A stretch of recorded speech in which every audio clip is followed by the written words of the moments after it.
De todos os vilões que o Homem-Aranha já enfrentou, nenhum foi mais pessoal, mais brutal e mais duradouro do que a dupla de simbiontes. Mas quando Venom e Carnage se enfrentam, não é apenas uma briga. É uma guerra civil simbionte. É o pai contra o filho.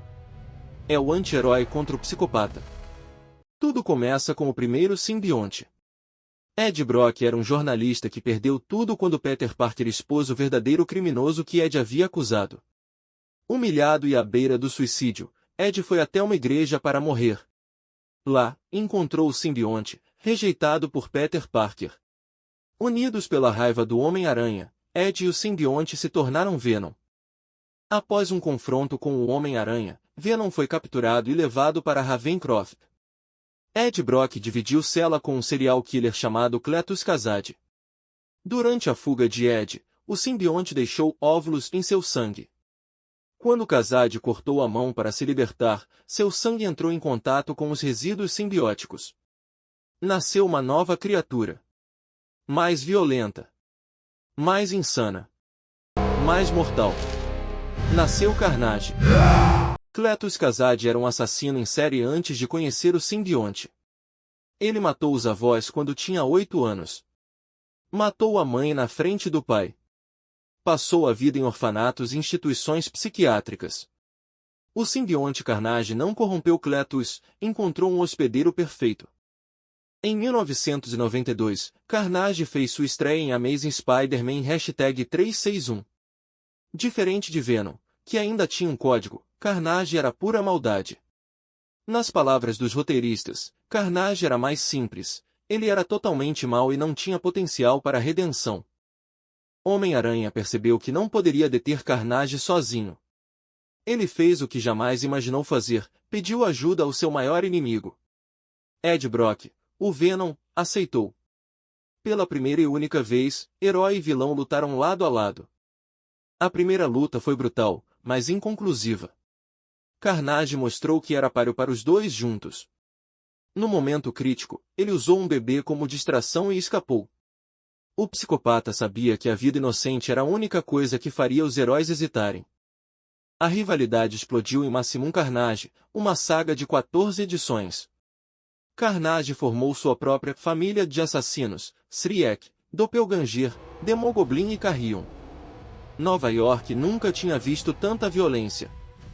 No clímax, a heroína Firestar usou seus poderes de micro-ondas para enfraquecer o simbionte. Venom aproveitou.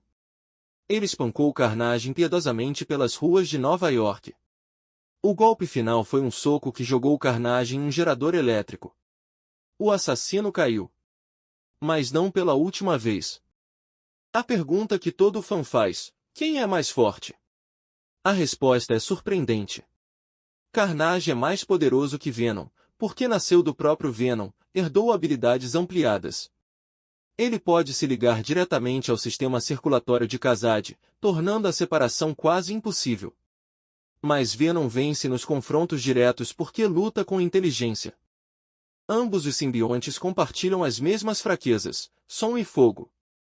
Mas Venom usa isso a seu favor. Ele luta com estratégia. Carnage luta com raiva cega. E a raiva, por mais poderosa que seja, não vence inteligência. A verdadeira diferença entre os dois não é força, é moralidade. Venom ainda tem um código. Ele mata culpados, mas protege inocentes. Carnage não tem código. Ele mata porque gosta. Porque precisa. Carnage é alguém que tem que matar. A análise dos confrontos diretos mostra uma verdade curiosa. Em quase 30 anos de história, Venom vence a maioria das lutas. Não porque é mais forte, mas porque é mais inteligente. Carnage é o tanque de guerra. Venom é o estrategista. E estratégia ganha de força bruta. Em 2004, a Marvel lançou Venom vs Carnage, uma minissérie inteira dedicada ao confronto. O resultado foi um empate, uma criatura simbiótica bebê interferiu antes que um vencedor pudesse ser declarado. A rivalidade continuava. Em Absolute Carnage, Carnage tentou algo grandioso. Ele queria invocar Knull, o deus dos simbiontes, para destruir tudo. Venom conseguiu frustrar o plano, mas às custas de sua própria sanidade. Ele usou a espada simbiótica toda a sangue para atravessar Carnage. A ironia de Absolute Carnage é que, mesmo derrotado, Carnage venceu. Seu plano de invocar Knull funcionou. Venom matou Carnage, e ao fazer isso, libertou o deus dos simbiontes. Às vezes, perder é parte do plano. Em Venom War, a rivalidade atingiu seu ponto mais sombrio. Venom e Carnage se enfrentaram em uma batalha apocalíptica. O simbionte Venom foi destruído. Ed Brock ficou mortalmente ferido. Os dois inimigos, à beira da morte, se arrastaram até a igreja onde tudo começou. Lá, Carnage também estava morrendo. O psicopata fez uma proposta ao seu pai. Você está morrendo. Eu estou morrendo. Que escolha temos? Ed Brock aceitou. Ele renasceu, não como Venom, mas como um novo Carnage. O herói falho se tornou o monstro que jurou destruir. A nova fase da rivalidade começou. Ed Brock agora é Carnage. Ele precisa alimentar o simbionte com mortes, então caça outros assassinos em série. É um pacto sombrio. Ed mantém sua moral matando apenas os culpados. Mas até quando ele conseguirá controlar o monstro dentro de si? Quando Venom estreou nos cinemas em 2018, a cena pós-créditos mostrou Cletus Kasady. Os fãs sabiam o que vinha. A espera pela batalha entre Venom e Carnage duraria 3 anos. Em Venom, Tempo de Carnage, Woody Harrelson entregou um Cletus Kasady assustadoramente carismático. Carnage era maior, mais vermelho e mais violento do que nos quadrinhos. A relação doentia com Shriek adicionou uma camada romântica à psicopatia. A batalha final aconteceu em uma catedral. Os sinos tocavam, a pior fraqueza dos simbiontes. Ambos sofriam. Mas apenas um sobreviveria. O desfecho foi brutal. Shriek emitiu um grito que separou Carnage de Cletus. Venom aproveitou a brecha. Ele devorou Carnage, literalmente, e arrancou a cabeça de Kasady. Um final definitivo. Mas no cinema, a morte nunca é definitiva.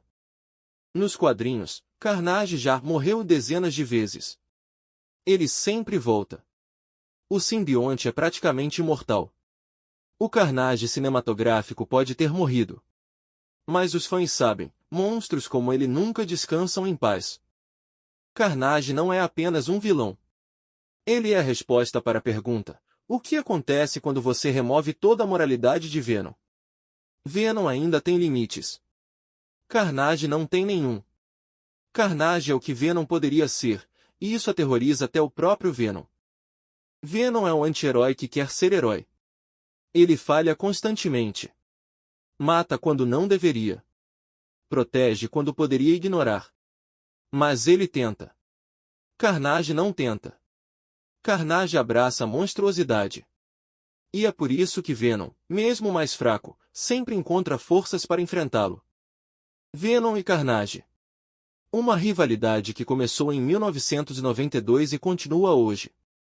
Pai contra filho. Anti-herói contra psicopata. Inteligência contra força bruta. E enquanto ambos existirem, a guerra continuará. Venom versus Carnage não é apenas uma briga de monstros. É uma guerra civil simbionte. É a luta entre o código e o caos. Entre a redenção e a perdição. Entre o pai e o filho. E no final, não importa quem vence, porque a guerra nunca acaba.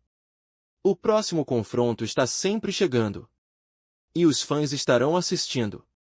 Carnage já foi derrotado dezenas de vezes. Já foi morto, queimado, explodido, devorado. Ele sempre volta. Porque Carnage não é apenas um vilão. É uma ideia. E ideias são imortais. Gostou desse vídeo? Se inscreva neste canal, deixe seu like e até breve.